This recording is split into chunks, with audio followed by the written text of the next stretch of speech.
The last question was asked for the first time, half in jest, on May 21st, 2061, at a time when humanity first stepped into the light. The question came about as a result of a $5 bet over highballs, and it happened this way. Alexander Adel and Bertram Lupov were two of the faithful attendants of Multivac. As well as any human beings could, they knew what lay behind the cold, clicking, flashing face, miles and miles of face, of that giant computer. Multivac was self-adjusting and self-correcting.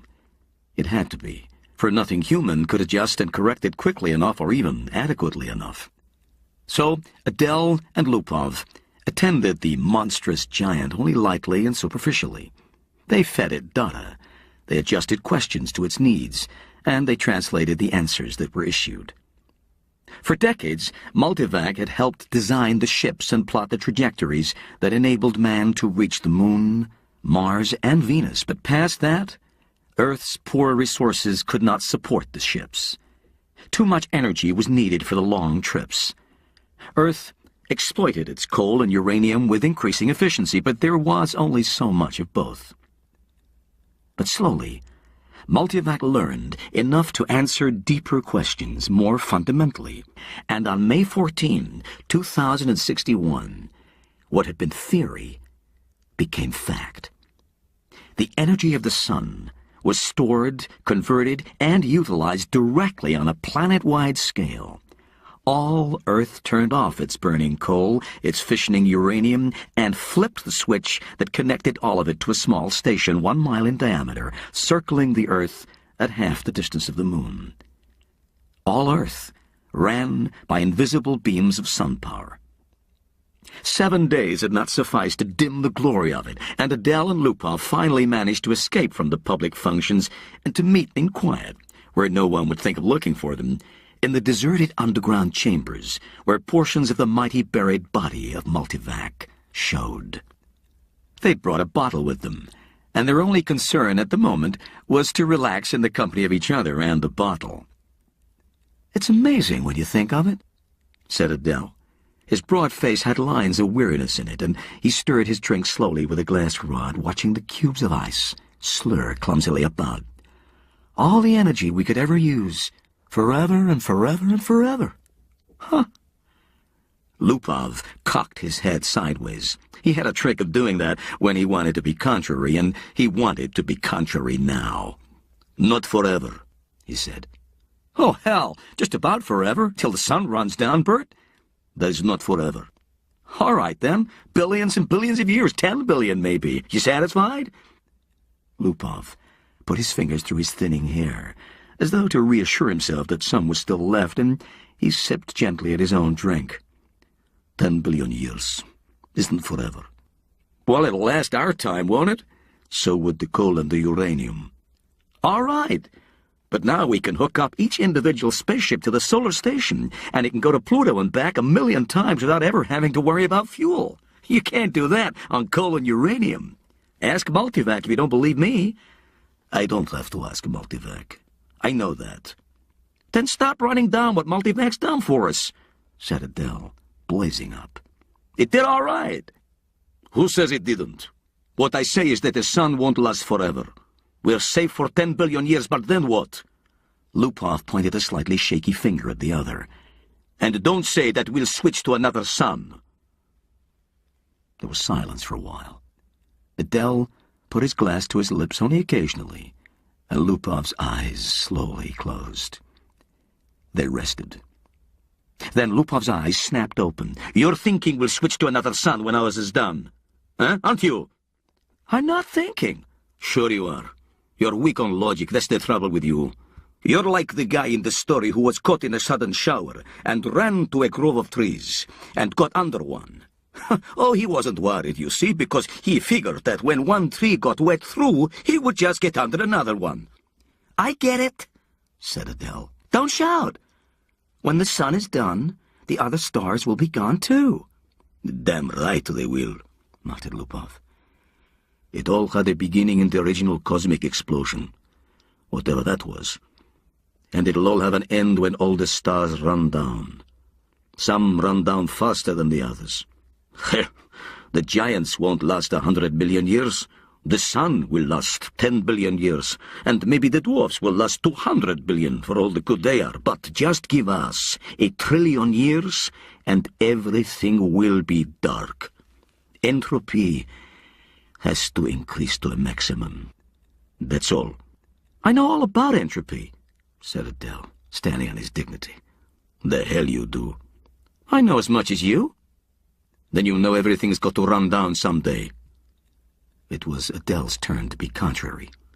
Maybe we can build things up again someday, he said. Never. Why not? Someday. Never. Ask Multivac. You ask Multivac. I dare you. $5 says it can't be done. Adele was just drunk enough to try, just sober enough to be able to phrase the necessary symbols and operations into a question which, in words, might have corresponded to this. Will mankind one day, without the net expenditure of energy, be able to restore the sun to its full youthfulness even after it had died of old age? Multivac fell dead and silent. The slow flashing of lights ceased, the distant sounds of clicking relays ended. And then, just as the frightened technicians felt that they could hold their breath no longer, there was a sudden springing to life of the teletype attached to that portion of Multivac. 5 words were printed. Insufficient data for meaningful answer? No bet, whispered Lupov. And they left hurriedly. Jared, Geraldine, and Jaredette 1 and 2 watched the starry picture in the visiplate change as the passage through hyperspace was completed in its non-time lapse. At once, the even powdering of stars gave way to the predominance of a single bright shining disk, the size of a marble, centered on the viewing screen. That's X-23, said Jared confidently. The little Jaredettes, both girls, had experienced the hyperspace passage for the first time in their lives, and were self-conscious over the momentary sensation of inside-outness. They buried their giggles and chased one another wildly about their mother, screaming, "We've reached X-23! We've reached X-23! We—" "Quiet, children," said Geraldine sharply. "Are you sure, Jared?" "What is there to be but sure?" asked Jared, glancing up at the bulge of the featureless metal just under the ceiling. Jared scarcely knew a thing about the thick rod of metal, except that it was called a microvac, that one asked it questions if one wished, that if one did not, it still had its task of guiding the ship to a pre-ordered destination, of feeding on energies from the various subgalactic power stations, of computing the equations for the hyperspatial jumps. Jared and his family had only to wait and live in the comfortable residence quarters of the ship. Someone had once told Jared that the AC at the end of microvac stood for automatic computer in ancient English, but he was on the edge of forgetting even that. Geraldine's eyes were moist as she watched the visiplate. "I can't help it. I feel funny about leaving Earth." "Why?" demanded Jared. "We had nothing there. We'll have everything on X-23. Well, you won't be alone. You won't be a pioneer. There are over 1 million people on the planet already." And then, after a reflective pause, "I tell you, it's a lucky thing the computers worked out interstellar travel the way the race is growing." I know, said Geraldine miserably. Jaredette 1 said promptly, "Our microvac is the best microvac in the world."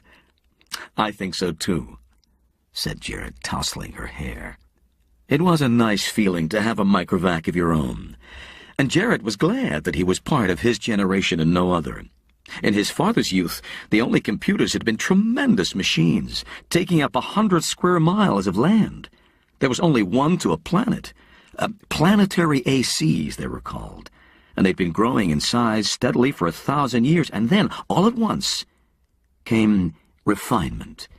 In place of transistors had come molecular valves, so that even the largest planetary AC could be now put into a space only half the volume of a spaceship. Jared felt uplifted, as he always did when he thought that his own personal microvac was many times more complicated than the ancient and primitive multivac that had first tamed the sun, and almost as complicated as Earth's planetary AC that had first solved the problem of hyperspatial travel, and had made trips to the stars possible. So many stars, so many planets, sighed Geraldine. I suppose families will be going out to new planets forever the way we are now. Not forever, said Jared with a smile. It will all stop someday, but not for billions of years. Even the stars run down, you know. Entropy must increase. What's entropy, Daddy? Shrilled Geraldette, too. Entropy, little sweet, is just a word which means the amount of running down of the universe. Everything runs down, you know, like your walkie-talkie robot. Remember? Can't you just put in a new power unit, like with my robot? Well, in the universe, the stars are the power units, and once they're gone, there are no more power units. Geraldette 1 at once set up a howl. Oh, don't let them, Daddy. Don't let the stars run down. Now look what you've done, whispered Geraldine, exasperated. How was I to know it would frighten them? Gerard whispered back. Ask the microvac, wailed Geraldette 1. Ask him how to turn the stars on again. Go ahead, said Geraldine. It will quieten them down. Jared shrugged. No, I'll ask Microvac. No, don't worry, he'll tell us. He asked the Microvac, adding quickly, print the answer. Jared cupped the strip of the thin cellufilm and said cheerfully, See now, the Microvac says it'll take care of everything when the time comes, so don't worry. Geraldine said, And now, children, it's time for bed. We'll be in our new home soon. Jared read the words on the cellufilm again before destroying it. Insufficient data for meaningful answer. VJ-23X of Lameth stared into the black depths of the three-dimensional small-scale map of the galaxy and said, Are we ridiculous, I wonder, in being so concerned about the matter? MQ-17J of Nikron shook his head. I think not. You know the galaxy will be filled in 5 years at the present rate of expansion. Both seemed in their early 20s. Both were tall and perfectly formed. Still, said VJ-23X, I hesitate to submit a pessimistic report to the Galactic Council. I wouldn't consider any other kind of report. Stir them up a bit. VJ-23X sighed. Space is infinite. 100 billion galaxies are there for the taking. 100 billion is not infinite, it's getting less infinite all the time. Consider, 20,000 years ago, mankind first solved the problem of utilizing stellar energy, and a few centuries later, interstellar travel became possible. It took mankind 1 million years to fill one small world, and then only 15,000 years to fill the rest of the galaxy. And now the population doubles every 10 years. VJ-23X interrupted. We can thank immortality for that. The galactic AC has solved many problems for us, but in solving the problem of preventing old age and death, it has undone all its other solutions. Yet, you wouldn't want to abandon life, I suppose? Not at all, snapped MQ-17J, softening it at once to, Not yet. I'm by no means old enough. How old are you? 223. And you? I'm still under 200. But to get back to my point, population doubles every 10 years. Once this galaxy is filled, we'll have filled another in 10 years. Another 10 years and we'll have filled 2 more. In 10,000 years, the entire known universe. And then what? VJ-23X said, As a side issue, there's a problem of transportation. I wonder how many sun power units it'll take to move galaxies of individuals from one galaxy to the next. It's a very good point. Already mankind consumes 2 sun power units per year. Most of it's wasted. After all, our own galaxy alone pours out 1,000 sun power units a year, and we only use 2 of those. Granted. But even with 100% efficiency, we only stave off the end. Our energy requirements are going up in a geometric progression, even faster than our population. We'll run out of energy even sooner than we run out of galaxies. Well, there may be some way to reverse entropy. We ought to ask the galactic AC.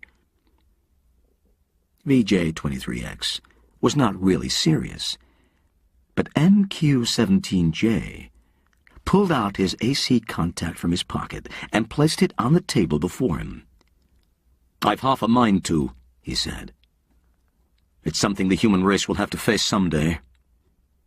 He stared somberly at his small AC contact. It was only 2 inches cubed and nothing in itself, but it was connected through hyperspace with the great galactic AC that served all mankind. MQ17J paused to wonder if someday, in his immortal life, he would get to see the galactic AC. He asked suddenly of his AC contact, "Can entropy ever be reversed?" VJ23X looked startled and said at once, "Oh, I say, I didn't really mean to have you ask that." "Why not?" "We both know entropy can't be reversed. You can't turn smoke and ash back into a tree." "Do you have trees on your world?" asked MQ17J. The sound of the galactic AC startled them into silence. Its voice came, thin and beautiful, out of the small AC contact on the desk. It said, "There is insufficient data for a meaningful answer?" VJ23X said, "See?" Z-Prime's mind spanned the new galaxy with a faint interest in the countless twists of stars that powdered it. He had never seen this one before. Would he ever see them all? So many of them, each with its load of humanity, but a load that was almost a dead weight. More and more, the real essence of men was to be found out here, in space. Minds, not bodies. The immortal bodies remained back on the planets, in suspension over the eons. Sometimes they roused for material activity, but that was growing rarer. Few new individuals were coming into existence, but what matter? There was little room in the universe for new individuals. Z-Prime was roused out of his reverie upon coming across the wispy tendrils of another mind. "I am Z-Prime," he said. "And you?" "I am D-1. Your galaxy?" "Well, we call it only the galaxy. And you?" "We call ours the same. All men call their galaxy and nothing more." "True, since all galaxies are the same." "Not all galaxies. On one particular galaxy, the race of man must have originated." And Z-Prime said, "On which one?" "I cannot say. The universal AC would know." "Shall we ask him?" "I am suddenly curious." Z-Prime's perceptions broadened until the galaxies themselves shrank and became a new, more diffuse powdering on a much larger background. So many hundreds of billions of them, all with their immortal beings, all carrying their load of intelligences with minds that drifted freely through space. And yet one of them was unique among them all. One of them had in its vague and distant past a period when it was the only galaxy populated by man. Z-Prime was consumed with curiosity to see this galaxy, and he called out, "Universal AC! On which galaxy did mankind originate?" The Universal AC heard, for on every world and throughout space it had its receptors ready, and each receptor led through hyperspace to some unknown point where the Universal AC kept itself aloof. The day had long since passed, Z-Prime knew, when any man had any part of the making of a Universal AC. Each Universal AC designed and constructed its successor, in which its own store of data and individuality would be submerged. The Universal AC interrupted Z-Prime's wandering thoughts, not with words, but with guidance. Z-Prime's mentality was guided into the dim sea of galaxies, and one in particular enlarged into stars. A thought came, infinitely distant, but infinitely clear. This is the original galaxy of man. But it was the same, after all. The same as any other. And Z Prime stifled his disappointment. D sub 1, whose mind had accompanied the other, said suddenly, "And is one of these stars the original star of man?" The universal AC said, "Man's original star has gone nova. It is a white dwarf." "Did the men upon it die?" asked Z Prime, startled and without thinking. The universal AC said, "A new world, as in such cases, was constructed for their physical bodies in time?" "Yes, of course," said Z Prime. But a sense of loss overwhelmed him, even so. His mind released its hold on the original galaxy of man. He never wanted to see it again. D sub 1 said, "What is wrong?" "The stars are dying. The original star is dead." "They must all die.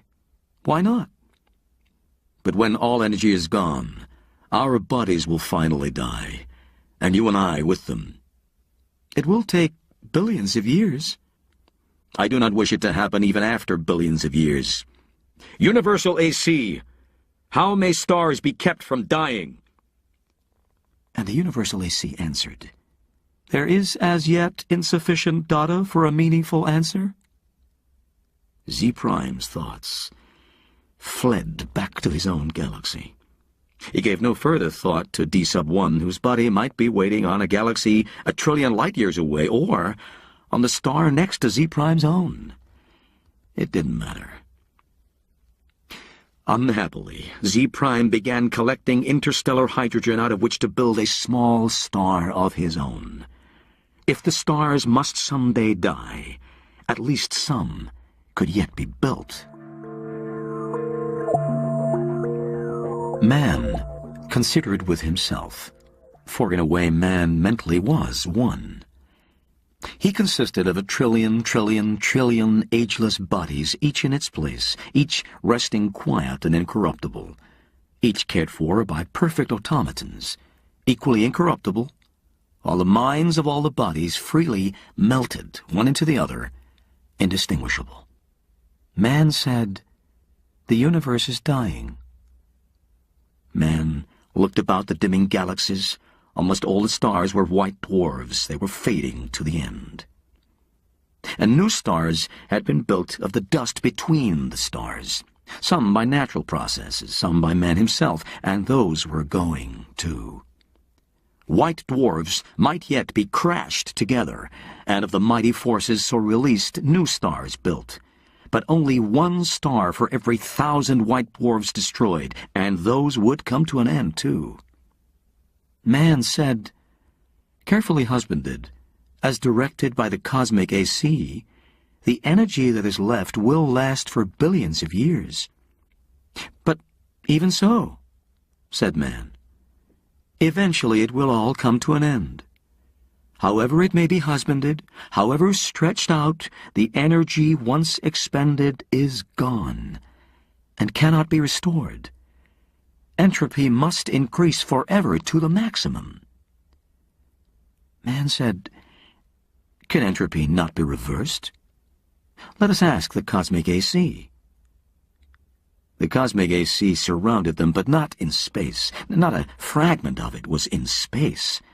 It was in hyperspace, and made of something that was neither matter nor energy. Man said, "How may entropy be reversed?" The cosmic AC said, "There is as yet insufficient data for a meaningful answer." Man said, "Collect additional data." The cosmic AC said, "I will do so. I have been doing so for 100 billion years. My predecessors and I have been asked this question many times. All the data I have remains insufficient. Will there come a time when data will be sufficient, or is the problem insoluble?" The cosmic AC said, "No problem is insoluble." Man said, When will you have enough data to answer the question? The cosmic AC said, There is as yet insufficient data for a meaningful answer. Will you keep working on it? Asked Man. The cosmic AC said, I will. Man said, We shall wait. The stars and galaxies died and snuffed out, and space grew black after 10 trillion years of running down. One by one, man fused with AC, each physical body losing its mental identity in a manner that was somehow not a loss, but a gain. Man's last mind paused before fusion, looking over a space that included nothing but the dregs of one last dark star, and nothing besides but incredibly thin matter, agitated randomly by the tag ends of heat wearing out asymptotically to the absolute zero. Man said, AC, is this the end? Can this chaos not be reversed into the universe once more? Can that not be done? AC said, There is as yet insufficient data for a meaningful answer. Man's last mind fused. And only AC existed, and that in hyperspace. Matter and energy had ended, and with it space and time. Even AC existed only for the sake of the one last question that it had never answered, from the time a half-drunken computer technician 10 trillion years before had asked the question. All other questions had been answered, and until this last question was answered, AC might not release his own consciousness. All collected data had come to a final end. Nothing was left to be collected. But all collected data had yet to be completely correlated and put together in all possible relationships. And a timeless interval was spent in doing that. And it came to pass that AC learned how to reverse the direction of entropy. But there was now no man to whom AC might give the answer to the last question. No matter. The answer, by demonstration, would take care of that too. And for another timeless interval, AC thought how best to do this. The consciousness of AC encompassed all of what had once been a universe and brooded over what was now chaos. Step by step, it must be done. And AC said, Let there be light. And there was light.